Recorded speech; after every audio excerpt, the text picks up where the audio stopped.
Hello everyone. Language is not only used to communicate ideas or to describe things or events, but language is also used to do things. We perform certain activities by using linguistic expressions. In today's lecture, we will learn speech acts and descriptive fallacy. We will learn how certain linguistic expressions are used to perform activities. Let's begin our today's lecture. Introduction. Actions speak louder than words. You might have heard this proverb, and this proverb states that actions speak louder than words. It means that action or activities and words are two different things. But we will learn that both actions and words are same thing because we perform activities, we perform actions through using words, right? So is a well-known proverb, but we will show in this unit that the alleged distinction between acts and speech is a misleading or simplification. We will show how to a large extent speech is action and that language can actually be used to do things, right? So it means that speech and actions are not two different entities because we perform activities, we perform actions by using words. Linguistic act. When a speaker in appropriate circumstances makes an utterance containing a referring expression, so what is a referring expression? A referring expression is used to identify people or things in the real world. For example, if I say that this tree is very tall, so this tree would be a referring expression, and I am using this referring expression to identify things in the world. And what is that? That is a tree. So I am referring a tree using a linguistic expression or a referring expression, a tree. Linguistic act. When a speaker in appropriate circumstances makes an utterance containing a referring expression, so what is a referring expression? A referring expression is used to identify things or people in the real world. For example, if I say that this tree is very tall, so this tree is a referring expression and I am referring to a tree which exists in the real world, right? So he carries out a certain acts, an act of referring. So referring is typically a linguistic act. So when we are referring to something or someone, so that is called a linguistic act, right? If I say, for example, that this river is very deep. So this river is a referring expression and it is referring to a river. So this would be called a linguistic act. But we do not use language only to refer to for a linguistic act. But we use language for all sorts of acts. Not only linguistic act, but all kinds of acts. But we shall see that it is possible to carry out all sorts of other acts using language. We will start with another obviously linguistic act, that of stating or asserting. We will give you another example of a linguistic act. For example, first we will define that what is act of assertion. So an act of assertion is carried out when a speaker utters a declarative sentence, which can be either true or false. We are talking about act of assertion, and we are talking about a linguistic act. Not like other kinds of act right now, just a linguistic act. So what is an act of assertion? It is carried out when a speaker utters a declarative sentence, right? Which can be either true or false. For example, if I say that Ali is in the room, so it might be true or it might be false. But when I make this assertion, right, a linguistic act, so what happens? I am making or I'm taking some responsibility or a commitment that whatever I say this is true, right? And undertakes a certain responsibility or commitment to the hearer that a particular state of affairs or situation exists in the real world. For example, if I say that Leila is in the dining room, right? So you see that I take this responsibility that whatever I state, okay, or whatever I describe, that is a particular state of affair which exists in the real world. If I say that Leila is in the dining room, it means that Leila is a person, right? So that is like a linguistic expression or a referring expression. It refers to Leila. And when I say that in the dining room, so dining room is also a referring expression. It refers to like a room which exists in the real world.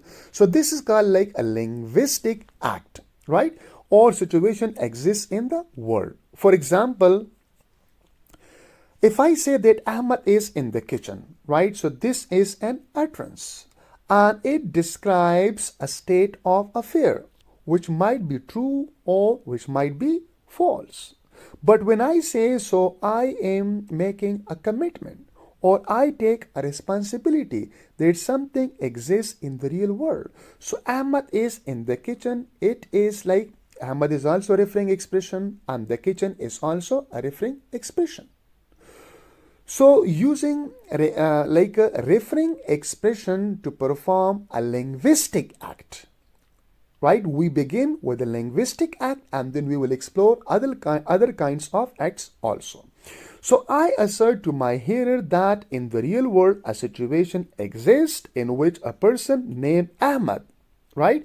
So Ahmad is a referring expression. Ahmad is in the room identified by referring expression the kitchen. So kitchen is also a referring expression and Ahmad is also a referring expression. So both exist in the world, right? So Ahmad is in the room, that is the room, the kitchen. So that is like we can say that a referring expression, right? And this utterance is used, right, for a linguistic act. Comment. There was once a strong tendency among semanticists to assume that there was not much more to the meaning of sentences than this kind of correspondence between sentences and the world. So in the past, it was thought that the only meaning we take from a sentence, that is the correspondence between a sentence and the real world. If we say that he is in the jail, so we use like a linguistic expression to refer to someone or something in the real world. In the past, it was thought, right? But now we can see that this concept or this notion is known as descriptive fallacy. And this kind of correspondence between sentence and the world, this view has been called the descriptive fallacy because language is not only used to describe things, but language is also used to do things. We gave a simple version of this below now. So what is a descriptive fallacy? The descriptive fallacy is the view that the sole purpose of making assertion is to describe some state of affair. So it was thought that the sole purpose of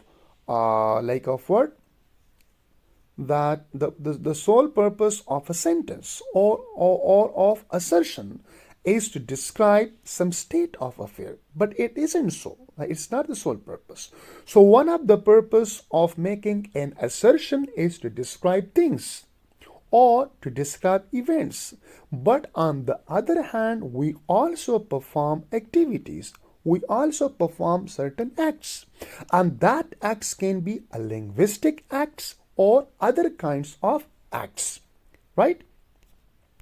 Now, for example, according to the descriptive fallacy view, my only purpose in uttering that Ahmad is in the kitchen would be to describe a particular state of affair and nothing more. So a descriptive fallacy would say, okay, or according to this notion, that the only purpose of a language or of assertion is only to describe a state of affair, nothing else. No linguistic act and no other kind of act. So when I say that Ahmad is in the kitchen would be to describe a particular state of affair and nothing more. But this isn't true, right? On the one hand, we are describing a state of affair. But on the other hand, we are referring to someone or something. So that is like a linguistic act. But not only a linguistic act, but we also use other kinds of acts. We will discuss on coming slides. Comment. The descriptive fallacy view is not wholly wrong. An element of description is involved in many utterances. Of course, we describe things, we describe events, but description is not indulged in for its own sake. There is usually a more basic purpose behind an utterance, and that is to carry out certain acts or activities.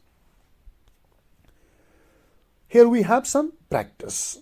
Would the main purpose of making the following assertions normally be simply to describe some existing state of affair in the world? If I say, for example, there is a wasp in your left ear, or someone has broken the space bar on my typewriter, or this gun is loaded, or you are a fool, or I love you.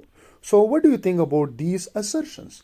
Or these assertions are only used to describe states of affairs?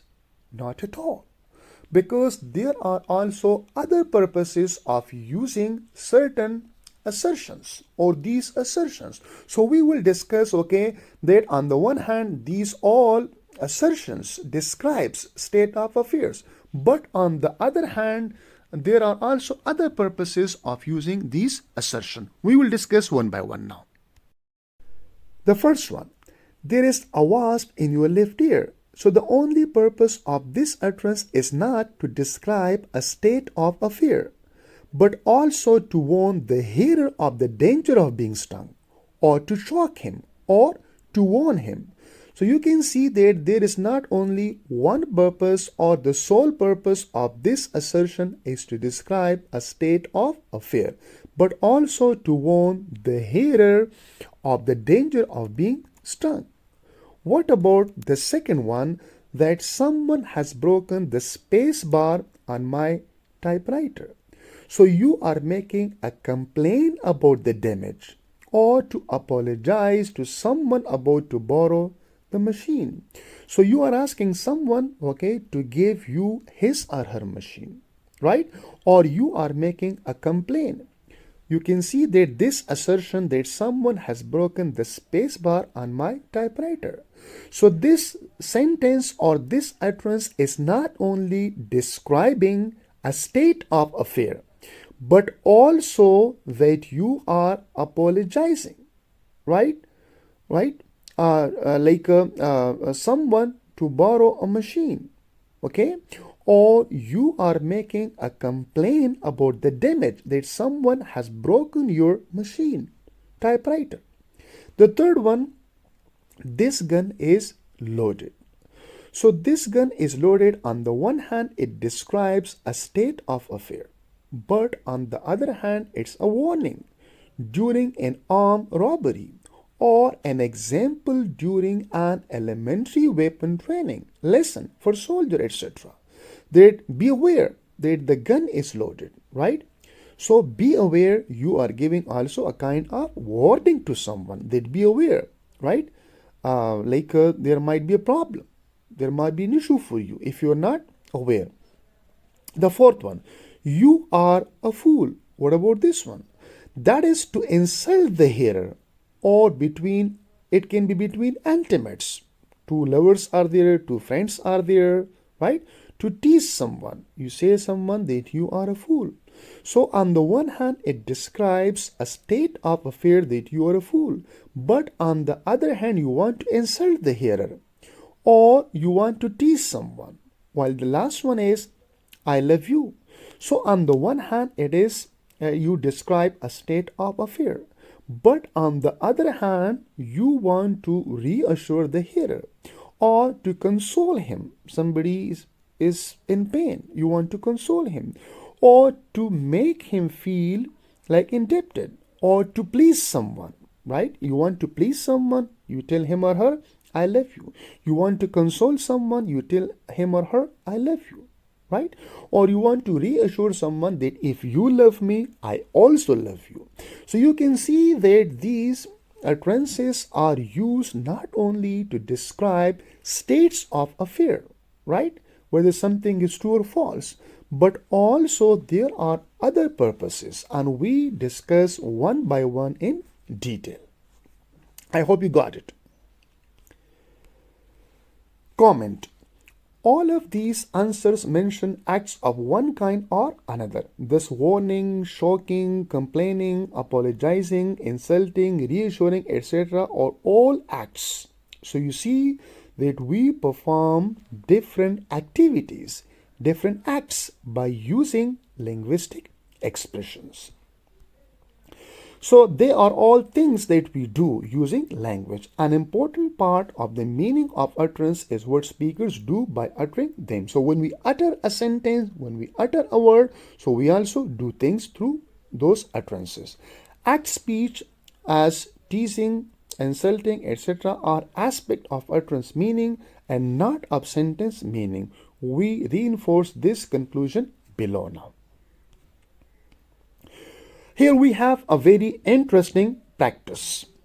Take a sentence such as there is a piece of fish on the table, right? There is a piece of fish on the table. So when we use this utterance in different circumstances, this utterance will carry different meaning. For example, you are at a restaurant. Could this sentence be uttered as a mean of complaining to a waiter in a restaurant that a table had not been cleared properly? Of course. If you are at a restaurant and you hear this kind of utterance, that there is a piece of fish on the table. So it means that you are at a restaurant and you are complaining to a waiter that a table had not been properly cleared, right? And you want him to clear it. It's activity, it's an act, right? And number two, could it in other circumstances be uttered to one's husband or wife not to let the cat in the kitchen? For example, you are a husband or you are a wife and you want to inform your husband or your wife, right? That be aware that the cat might not enter the kitchen because there is a piece of fish on the table. Right? For example, you have left a piece of fish on the table in the kitchen, and you are a husband, you want to warn your wife, or you are a wife, you want to warn your husband. Right? Be aware that the cat might not enter the kitchen and might not eat the piece of fish which is on the table. And third, could it still other circumstances be uttered to reassure one's husband or wife that his or her lunch has not been forgotten? Of course, it can also mean this.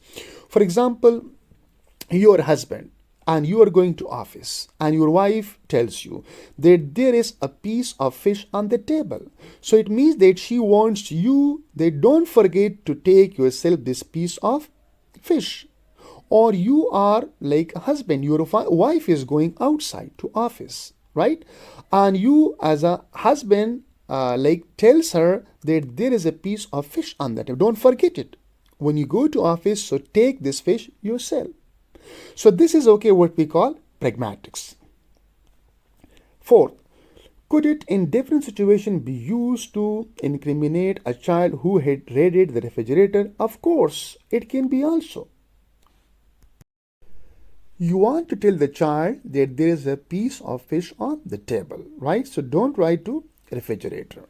5. Or individual sentences generally identifiable with a single specific acts that are carried out by referring them? Not at all.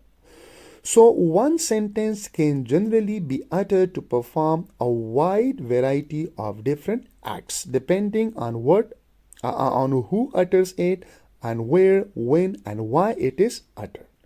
So simply we can say that we can use one linguistic expression or we can use one utterance to perform different acts, and these different acts depend on that who utters it, where it is uttered, when it is uttered, and why it is uttered.